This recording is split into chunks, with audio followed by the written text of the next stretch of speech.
तो स्वागत है आपका कॉमर्स मेड इजी की एक और वीडियो में। और आज हम बात करने वाले हैं फाइनेंसिंग डिसीजन की। देखो, मैं आपसे मेरी सिर्फ एक रिक्वेस्ट है कि जो भी ये चैप्टर देख रहा है ना मेरे भाई, बहुत कंफ्यूजिंग चैप्टर है। बेसिकली कंफ्यूजिंग नहीं, प्रैक्टिकल चैप्टर है। तो जो बच्चा एक भी कंसेप्ट मिस करता है उसको बहुत दिक्कत आ सकती है। इसलिए मैं कह रहा हूं कि इस चैप्टर की एक एक वीडियो सीरियल वाइज देखो प्लीज। ये इस चैप्टर की प्रैक्टिकली दूसरी वीडियो है। मैंने एक वीडियो नंबर 0 बनाई थी जो उन बच्चों के +1 के बेसिक्स क्लियर नहीं है।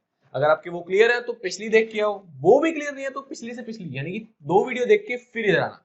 और अगर देखा है तो बहुत बहुत स्वागत है आप सभी का। Welcome to commerce made easy. चलिए शुरू करते हैं।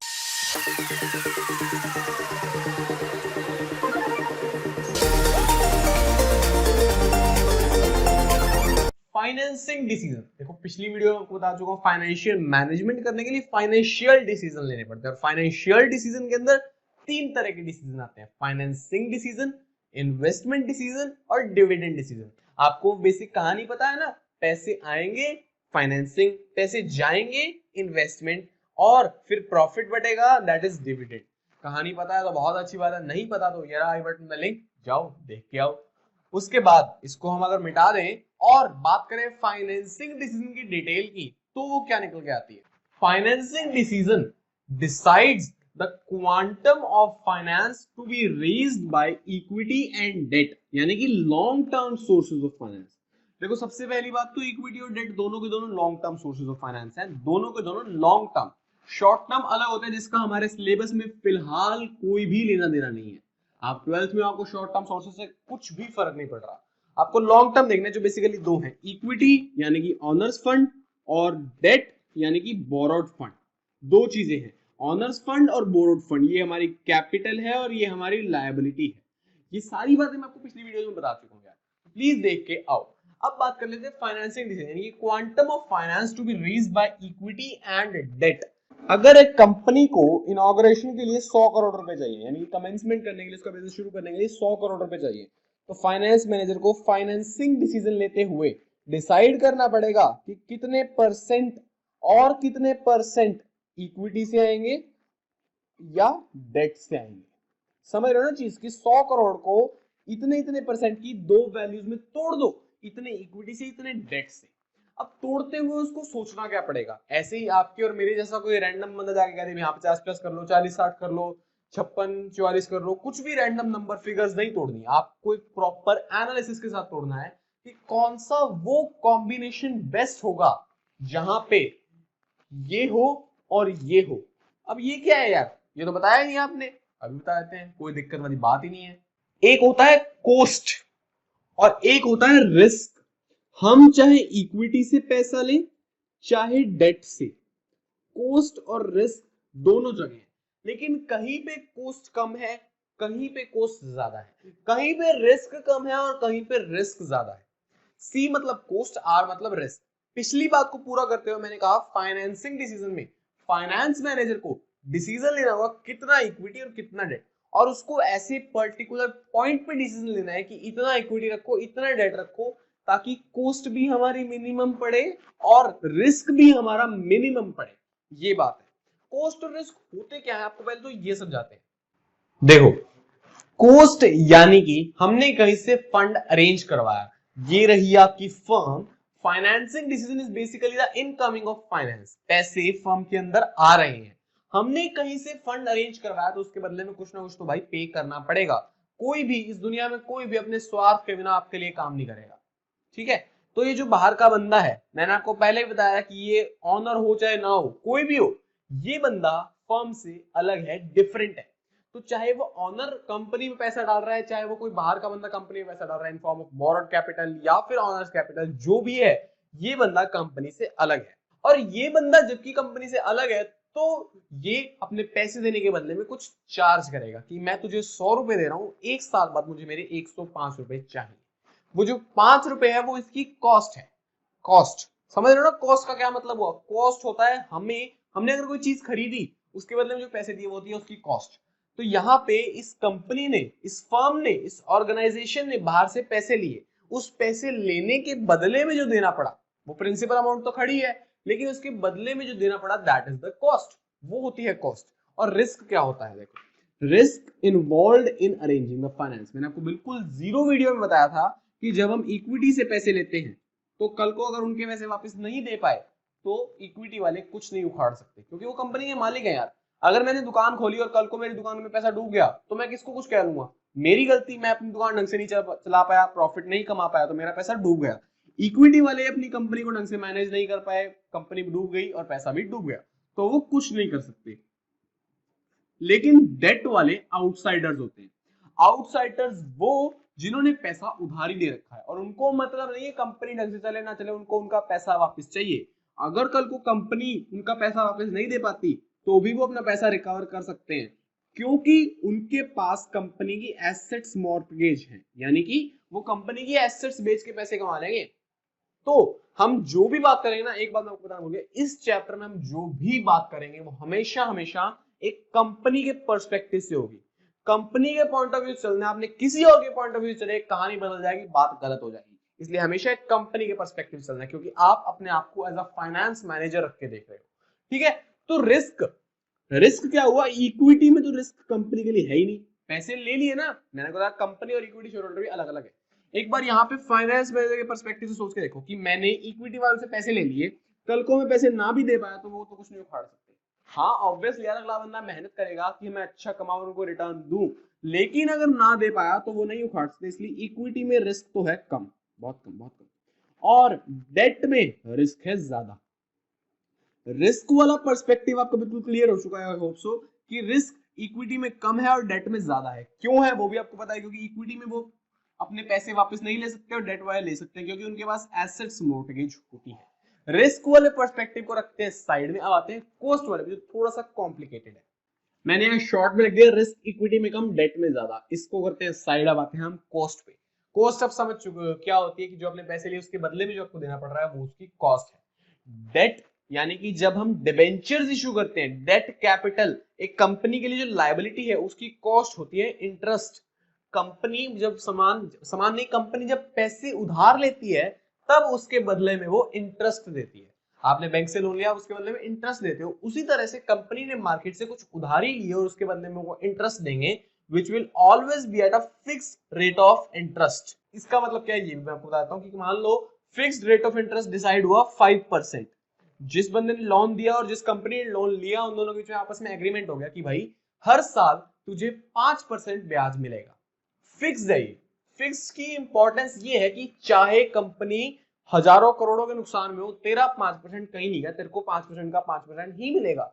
चाहे कंपनी हजारों करोड़ों के प्रॉफिट में हो तो तू 5% से ऊपर की उम्मीद ना लगा लियो, तेरे को 5% का 5% ही मिलेगा। ये बात याद रखियो, 5% यानी कि 5%। डेट कैपिटल पे इंटरेस्ट होता है, इंटरेस्ट हमेशा एक फिक्स्ड रेट ऑफ इंटरेस्ट पे होता है, और वो रेट ऑफ इंटरेस्ट कंपनी यानी कि फर्म और लोन देने वाला मिलकर डिसाइड कर लेते हैं, और वो हमेशा फिक्स्ड होता है। ये बात आप समझ चुके हो। इक्विटी की अगर बात करें, यानी कि ऑनर्स फंड, ऑनर्स कैपिटल, इनके लिए कॉस्ट होती है डिविडेंड। डिविडेंड समझ रहे हो ना आप क्या होता है? मैं आपको बता दिया कि जैसे एक बार एक कंपनी ने प्रॉफिट कमाया 500 रुपए का, छोटा एग्जांपल दे रहा हूं for the sake of simplicity, 500 रुपए का प्रॉफिट कमाया और उस कंपनी के पास 20 शेयर होल्डर है। ठीक है, यानी कि कंपनी का हिस्सा 20 बंदों के बीच में बटा हुआ है। 500 रुपए का प्रॉफिट कमाया, कंपनी ने सोचा कि मैं पहले तो 300 रुपए का रिजर्व बना देती हूँ, मैं फ्यूचर के लिए सेव कर लेती हूँ 300 रुपए, बाकी देखते हैं। बचे 200 रुपए। अब ये 200 रुपए कंपनी ने 20 शेयर होल्डर में बांट दिए, यानी कि हर एक शेयर होल्डर को 10-10 रुपए मिल गए। कुछ फर्क नहीं पड़ा, हर एक शेयर होल्डर का कंपनी में हिस्सा अभी भी उतना, कंपनी में उसके स्टेक में से कुछ कम नहीं हुआ। ऐसा नहीं है कि उसकी कुछ वैल्यू कम होगी या उसकी प्रिंसिपल अमाउंट कम कर दिया यार, उसका शेयर अभी भी उतना ही पड़ा है, उसको जस्ट एक एज अ गिफ्ट दिया गया है। गिफ्ट यानी कि कॉस्ट दी गई है। जैसे 100 रुपए अगर हमने उधार लिया, उसके बदले में 5% इंटरेस्ट दे रहे हैं ना, तो हर साल 5 रुपए देने के बाद भी वो 100 के 100 तो खड़े ही हैं, एट द एंड वो 100 भी लेके जाएंगे। इक्विटी वाले को जितने पैसे हैं वो खड़े ही हैं। डिविडेंड दे दिया, दैट इज डिफरेंट। आपने प्रॉफिट में से उनको एक हिस्सा दे दिया, उनको खुश करने के लिए कि यार तुम मालिक हो, एंजॉय करो, तुम्हारी एडिशनल इनकम है ये। कंपनी जो ग्रो कर दिया वो तो कर रही है, लेकिन कंपनी ने उनको एज अ गिफ्ट दे दिया, और ये डिविडेंड होती है इक्विटी शेयर होल्डर्स के लिए कंपनी के पर्सपेक्टिव से कॉस्ट। कॉस्ट समझ गए अब आप? इक्विटी वालों के लिए डिविडेंड कॉस्ट है और डेट वालों के लिए इंटरेस्ट कॉस्ट है। मैं फिर बता रहा हूं, हम कंपनी के पर्सपेक्टिव से बात करेंगे। अब कौन सी ज्यादा है, कौन सी कम है, ये देखते हैं। जैसे हमें यहां पता लग गया इक्विटी में रिस्क कम है और डेट में रिस्क ज्यादा है। वैसे देखते हैं कॉस्ट इक्विटी में कम ज्यादा है या डेट में कम ज्यादा है, देखते हैं क्या है। अब आप पूरा कंसेप्ट तो समझ गए यार कि क्या कॉस्ट क्या रिस्क कैसे सब कुछ चलता है। अब मैं आपको एक और चीज सबसे पहले बताऊंगा कि जो डेट होता है वो एक टैक्स डिडक्टेबल एक्सपेंस होता है। टैक्स डिडक्टेबल इसका मतलब क्या है कि एक ना हायरार्की चलती है कि जब कंपनी ने कमाया प्रॉफिट, कंपनी कुछ प्रॉफिट कमाएगी, उस प्रॉफिट में से सबसे पहले क्या होगा, सबसे पहले वो अपना इंटरेस्ट देगी। इंटरेस्ट देगी, सरकार कहती है सबसे पहले तो अपना इंटरेस्ट पूरा कर ले, क्योंकि वो एक आउटसाइड लायबिलिटी है। आउटसाइड लायबिलिटी समझ रहे हो ना, जो किसी बाहर वाले से ली हुई लायबिलिटी है और सबसे पहले उसको चुकाना बहुत जरूरी है। ये चीज फुलफिल होनी मोस्ट इंपॉर्टेंट है, क्योंकि यार अगर ये पूरी ना हुई ना तो उनकी एसेट्स ले जाएंगे वो। तो सबसे पहले प्रॉफिट में से इंटरेस्ट निकलता है। आपने अकाउंट्स पढ़े, आपने देखा होगा पी&एल अकाउंट में ही, पी&एल एप्रोप्रिएशन तक तो बात ही नहीं आती यार, पी&एल अकाउंट में ही हम इंटरेस्ट काट देते हैं, हम वेट ही नहीं करते बात की। तो पहले प्रॉफिट, ये आपको प्रॉफिट मिला बिफोर इंटरेस्ट, उसके बाद आपने इस प्रॉफिट में से सबसे पहले इंटरेस्ट काटा। इंटरेस्ट काटने के बाद जो पैसा बचेगा उसमें से आप दोगे टैक्स। सरकार भी कहती है कि यार टैक्स बाद में दे दियो, कोई नहीं, पहले तो अपना इंटरेस्ट चुका ले, वो तो ये आउटसाइड लायबिलिटी है। इंटरेस्ट देने के बाद जो प्रॉफिट आएगा ना वो हमारा एक्चुअल प्रॉफिट है बेसिकली, और उस प्रॉफिट में से हम देंगे टैक्स। फिर जो बचेगा उसमें से हमारी मर्जी है कि हम या तो रिजर्व बनाए या डिविडेंड दें। तो ये हायरार्की चलती है, सबसे पहले प्रॉफिट, फिर इंटरेस्ट कटेगा, फिर टैक्स जाएगा, फिर जो पैसे बचेंगे आपकी मर्जी, आप जो मर्जी करो। तो हम ये देखते हैं कि जो डेट है ना वो एक टैक्स डिडक्टेबल एक्सपेंस है। कंपनी सोचती है कि अगर मैं डेट ले लूंगी, मैं मार्केट से पैसे उधार ले लूंगी, तो मुझे टैक्स कम भरना पड़ेगा। कैसे यार, ये क्या बात हुई? जो समझ गए आप बहुत ही इंटेलेक्चुअल और प्रैक्टिकली सोच रहे, जो नहीं समझे यार कोई बात नहीं, आपको न्यूमेरिकल एग्जांपल से समझाते हैं। देखो यार, एक कंपनी ने प्रॉफिट कमाया 5 लाख रुपए का, 5 लाख रुपए का प्रॉफिट कमाया, और कंपनी की कैपिटल में कंपनी ने 10 लाख रुपए एज अ डेट ले रखे हैं एट द इंटरेस्ट ऑफ 10%, और टैक्स रेट है 30%। अब इसको न्यूमेरिकली सॉल्व करते हैं तो सबसे पहले तो इस 5 लाख में से 10 लाख का 10% क्या होता है, 1 लाख। सबसे पहले ये 1 लाख माइनस होगा, फिर कंपनी का प्रॉफिट जो निकल जाएगा दैट विल बी 4 लाख, और उस 4 लाख के 30% पे टैक्स लगेगा, यानी कि 1,20,000 रुपए आप टैक्स भरोगे। क्यों? क्योंकि मैंने 10 लाख रुपए का डेट ले रखा था। अब मान लो कि मैंने ये डेट नहीं ले रखा, मैंने ये डेट नहीं ले रखा और इसकी बजाय मैंने इक्विटी ले रखी है, तो सरकार तो कहेगी डेट है तो पहले दे दे, नहीं तो पहले मेरे को टैक्स दे। इक्विटी वालों को बाद में देखिए क्योंकि वो मालिक है, ठीक है, ये कंसेप्ट चलता है। इक्विटी वालों को बाद में देखेंगे क्योंकि वो मालिक है। तो डेट नहीं है, 5 लाख में से मेरा कुछ ये माइनस नहीं हुआ, तो 5 लाख में से ये माइनस नहीं हुआ, तो 5 का ही 30% अगर मैं निकालूं तो दैट विल बी 1,50,000।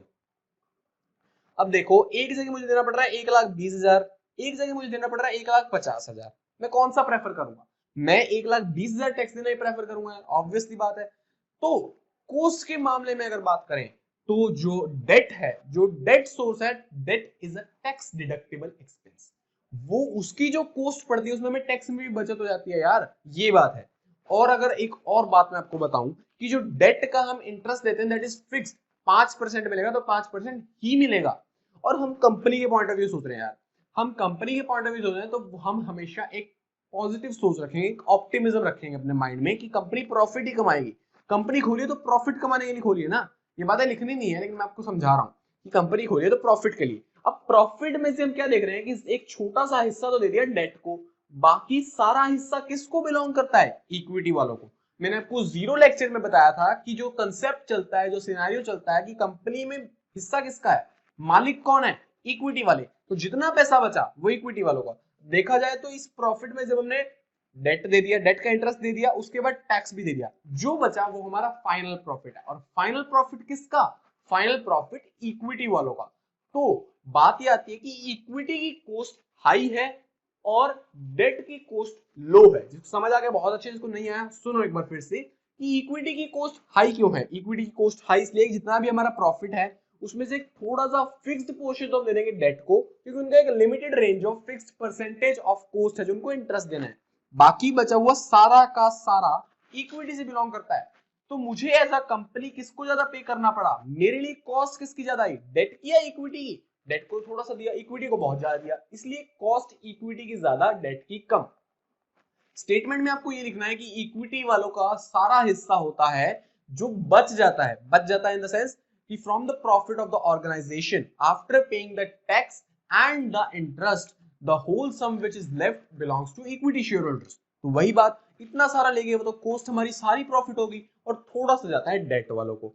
और डेट में क्या लिखेंगे, debt is a cheaper source of finance and tax deductibility makes it more cheaper, यानी कि वो तो वैसे ही चीपर है यार, क्योंकि उसको सिर्फ 5% ही देना है। और दूसरी चीज, टैक्स डिडक्ट होने से वो और चीप हो जाता है। अगर एक प्रैक्टिकल बात करूं मैं, तो क्या एक न्यूमेरिक एग्जांपल लेकर आपको दिखाता हूं कि डेट का रेट हमें और सस्ता कैसे पड़ जाता है। देखो यहां 10 लाख पे मैंने 10% माना और 30% टैक्स था, तो ये फैक्ट बनता है कि 10% ऑफ 30%, 30% का 10% क्या बनता है, दैट इज 3%। तो मुझे इस 10% में से 3% माइनस कर दो और वो आती है मेरी डेट की कॉस्ट। आपको बताते हैं कैसे। देखो डेट का मुझे 10 लाख का 1 लाख रुपए देना था एंड दैट वाज 10%। ये 1 लाख जो मैं दे रहा हूं ये मेरे लिए 10% है, लेकिन एक्चुअल में देखा जाए ये चीज टैक्स में एडजस्ट हो गई है। यहां मैं टैक्स दे रहा हूं 1.5 लाख का, यहां मैं टैक्स दे रहा हूं 1,20,000 का। जो ये 30,000 का टैक्स में फर्क है, अगर मैं इस 30,000 के टैक्स वाले फर्क को यहां ले आऊं तो ये मेरा जो डेट का खर्चा ये हो जाता है 70,000, यानी कि 10% इवन बन गया 7%। समझ रहे हो ना इस चीज को, कि जो 10% था इसमें से 30% टैक्स रेट था और ये टैक्स डिडक्टेबल एक्सपेंस है, तो इसको जब माइनस करेंगे 10% का 30% को 10% में से माइनस करेंगे, 10% का 30% 3% और 10 माइनस 3 7% हमारी पड़ती effective cost of debt. Equity में लाइन क्या लिखनी है आप समझ चुके हो, सारा बचा हुआ इक्विटी वालों का। और डेट में हमें लाइन क्या लिखनी है, डेट में हमें लाइन ये लिखनी है कि debt is the cheapest source of finance and the tax deductibility makes it way more cheaper. ये बात आती है। तो अब आप समझ चुके हो कि रिस्क इक्विटी में कम, डेट में ज्यादा, और जो कॉस्ट है, कॉस्ट इक्विटी में ज्यादा, डेट में कम। ये यहां से शुरू होती है सारी कहानी आपके चैप्टर का बेस, कि आपको पैसा कहां लगाना है। इक्विटी में लगा दे तो यार यहाँ रिस्क तो ठीक है लेकिन कॉस्ट बहुत ज्यादा है। डेट में लगा दे सारा, यार यहाँ कॉस्ट तो कम है लेकिन रिस्क बहुत ज्यादा है।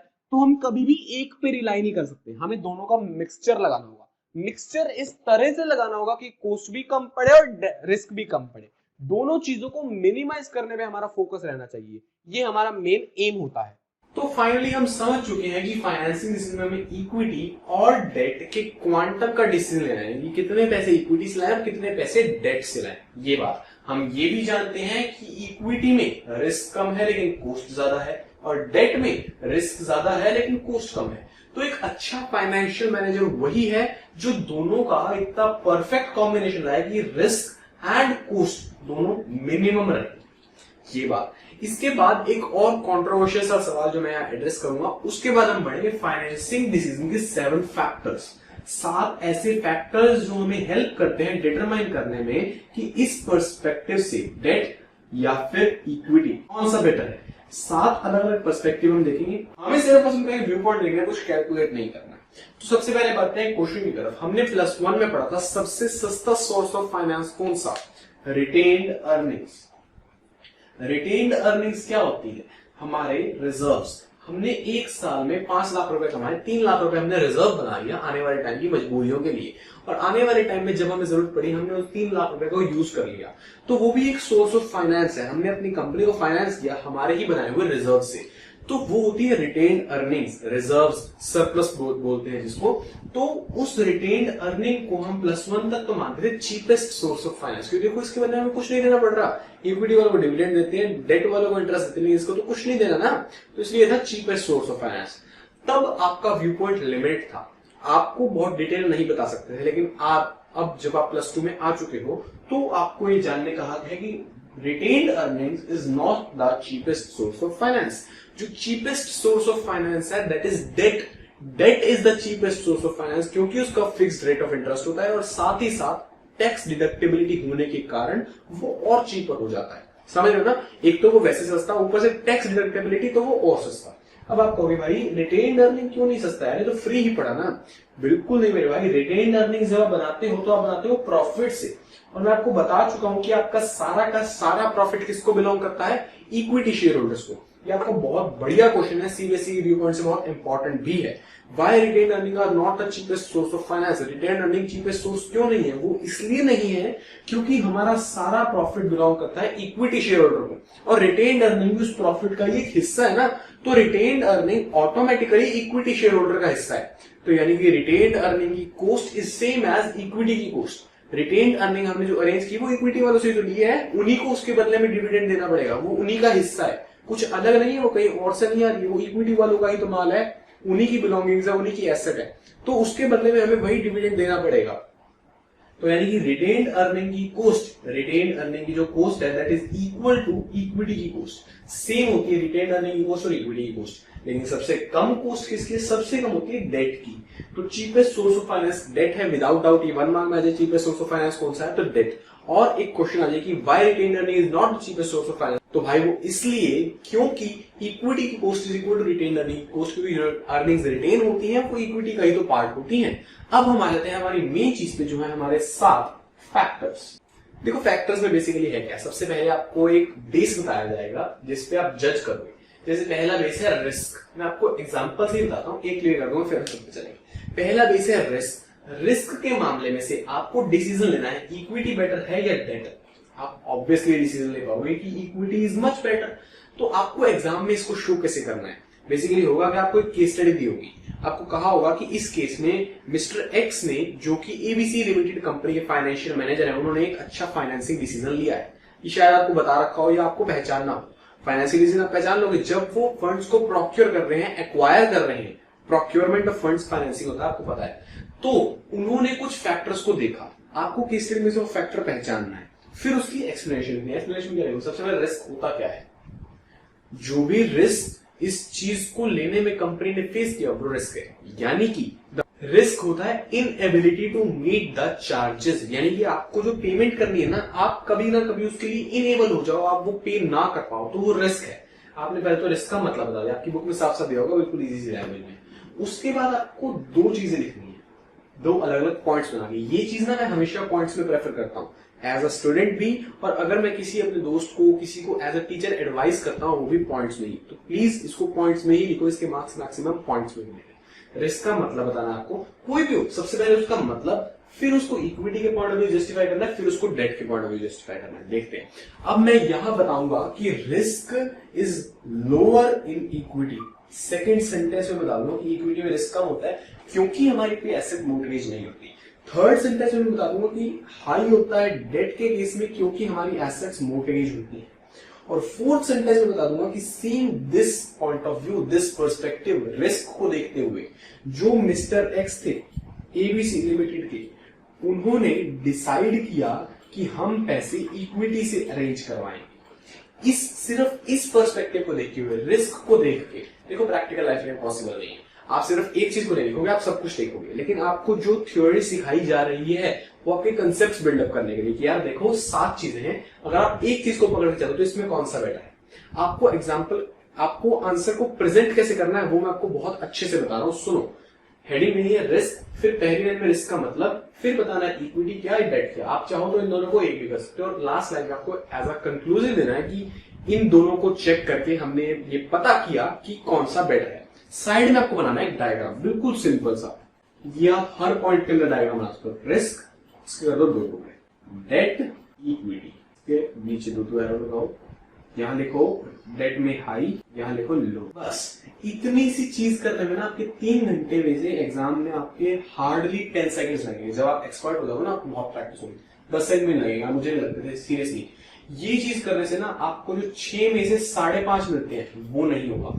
6 नंबर क्वेश्चन आप ऐसे डायग्राम बनाओगे, टीचर बहुत खुश होगा। बिजनेस स्टडीज में क्रिएटिविटी के मार्क्स हैं, प्रेजेंटेशन के मार्क्स हैं। जितना साफ सुथरा पेपर बनाओगे, ऐसे फ्लो चार्ट्स बनाओगे, डायग्राम्स बनाओगे, उसके बहुत ज्यादा मार्क्स हैं।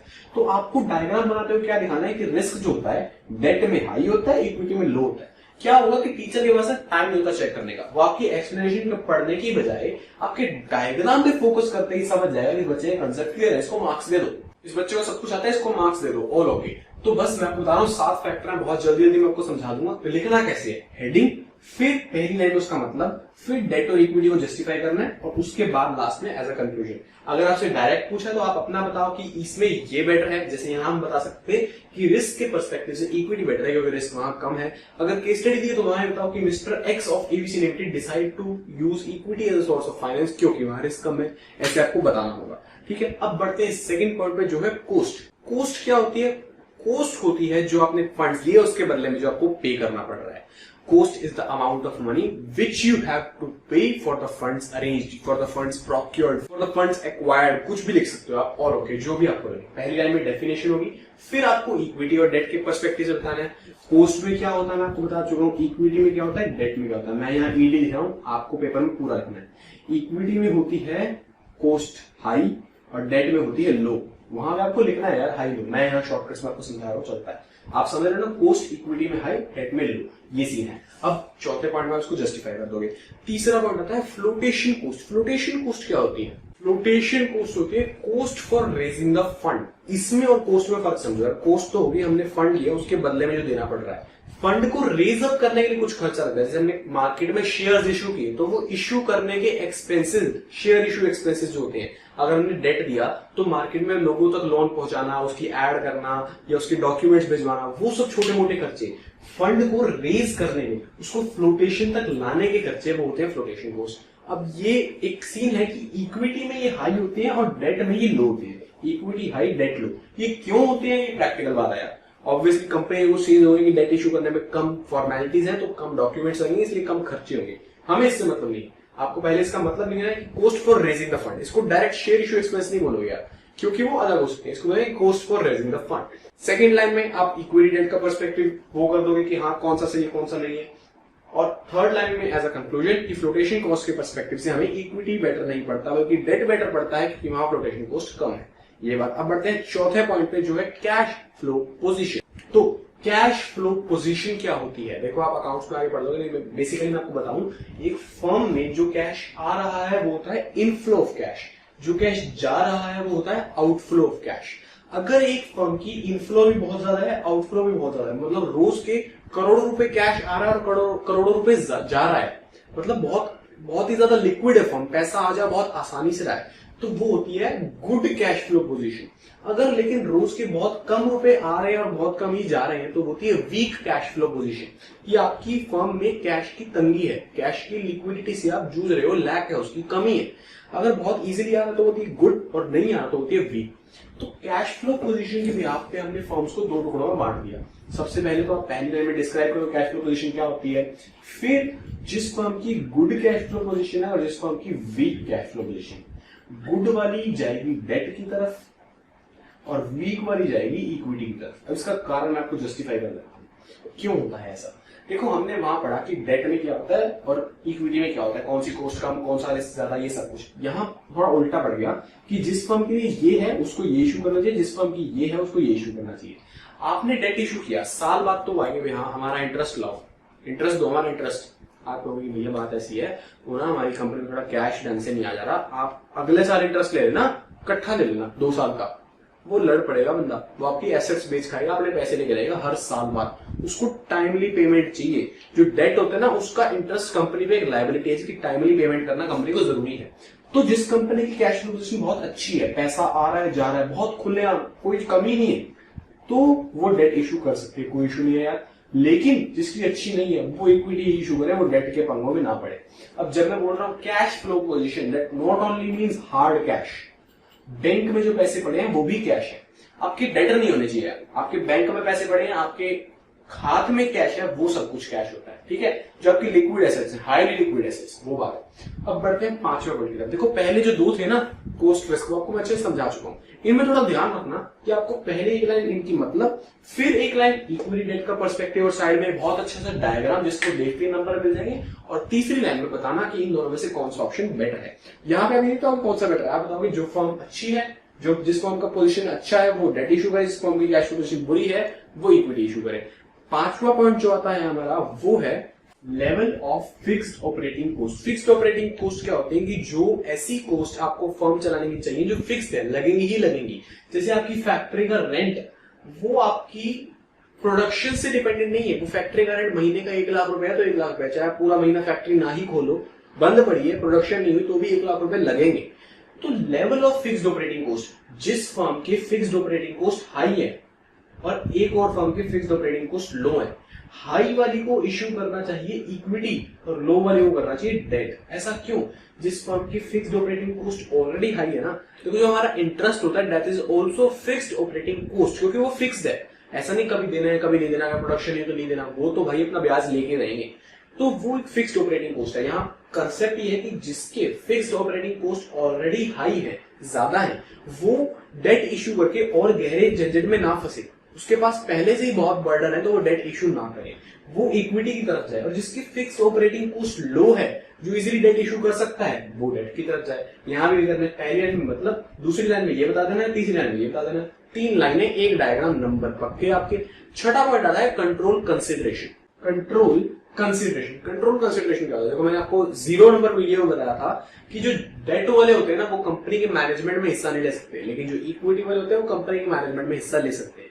ये जो सारा काम कर रहा है फाइनेंस मैनेजर, उसके मन में है कि अगर उसको कंट्रोल को डाइल्यूट करना है या अपने पास रखना है, 2 ऑप्शन। एक तो कंट्रोल को करेगा वो डाइल्यूट का मतलब बांट देगा, वो अपना कंट्रोल किसी को देने में झिझकता नहीं है, उसको कोई दिक्कत नहीं है, तो इश्यू करे इक्विटी। अगर वो बांटना नहीं चाहता, नॉट डाइल्यूट, तो वो इश्यू करे डेट। अब फर्क समझो कि जैसे मैं मैनेजर हूं, मैंने अगर इक्विटी इशू कर ली तो मुझे पैसे तो मिल गए, लेकिन जिस बंदे ने पैसे दिए वो कंपनी का मैनेजर बन सकता है, कंपनी के मैनेजमेंट में टांग अड़ा सकता है, लेकिन डेट से लिए तो वो कंपनी के मैनेजमेंट में टांग नहीं अड़ा सकता।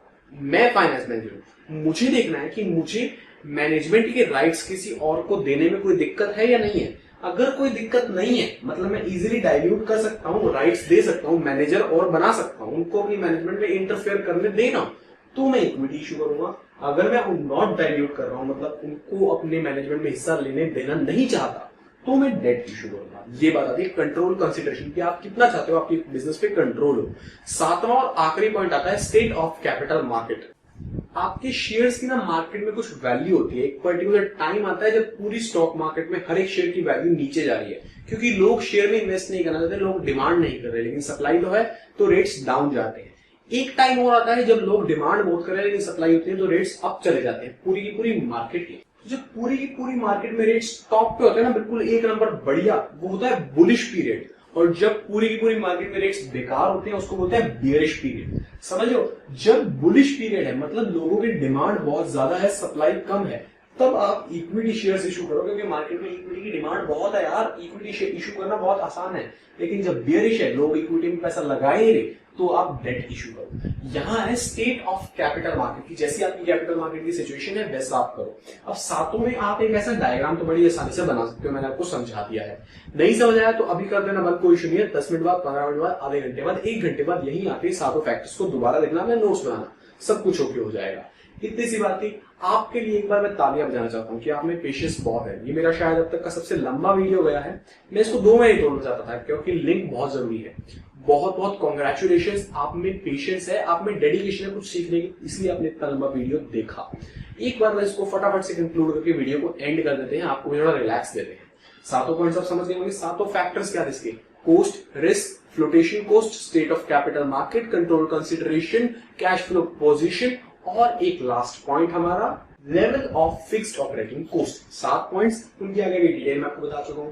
पहली लाइन इंट्रो, दूसरी लाइन डेट को डिफाइन करें, तीसरी लाइन इक्विटी को डिफाइन करें, चौथी लाइन में कंक्लूजन देना चाहो तो दे दो, नहीं तो मत दो, कोई इशू नहीं है। और साइड में एक डायग्राम, मार्क्स गारंटी मेरी तरफ से। 2 कंट्रोवर्शियल क्वेश्चंस। सबसे पहला तो डेट और इक्विटी में से कॉस्ट किसकी कम? कॉस्ट ऑब्वियसली डेट की कम है, क्योंकि ये पहले ही सस्ता, ऊपर से टैक्स डिडक्टिबल। मैंने आपको लॉजिक अच्छे से समझाया। और which is the cheapest source of finance? वो डेट है, ना कि रिटेन अर्निंग। इसका कारण भी मैंने आपको समझाया, ये भी हो गया। उसके बाद अगर हम बात करें, हमने क्या डिस्कस किया कि कॉस्ट और रिस्क, फाइनेंसिंग डिसीजन में कॉस्ट और रिस्क देखना होता है हमें इक्विटी से और डेट से। तो इक्विटी में कॉस्ट ज्यादा, रिस्क कम, और डेट में कॉस्ट कम, रिस्क ज्यादा। ये हम समझ चुके हैं। 7 फैक्टर्स हैं। फाइनेंसिंग डिसीजन को लेते हुए फाइनेंस मैनेजर को क्या ध्यान में रखना पड़ता है कि मैं कॉस्ट और रिस्क दोनों को मिनिमम रखूं। ऐसा कॉम्बिनेशन बनाओ जहां पे कंपनी का सबसे ज्यादा फायदा, सबसे कम कॉस्ट और सबसे कम रिस्क में ला दूं। बस इतनी सी बात थी। इसी तरह फाइनेंसिंग डिसीजन होता है खत्म। चिंता मत करना यार, ये थोड़ा लंबा था। डिविडेंड डिसीजन इससे थोड़ा छोटा है और इन्वेस्टमेंट बहुत ज्यादा छोटा है। अगले वीडियो में इन्वेस्टमेंट पढ़ेंगे, उसके बाद डिविडेंड। तब तक के लिए बहुत बहुत धन्यवाद। Have a good day. और मेरी पूरी प्लेलिस्ट देखिए, शेयर करिए, जैसा आपको लगता है आप करिए। आप एक समझदार व्यूअर हैं, आपको कुछ कहने की जरूरत नहीं है। आपने यहां तक वीडियो देखी है, कुछ तो अच्छा लगा होगा ना, तो आप सब कुछ अपने आप कर दोगे। धन्यवाद।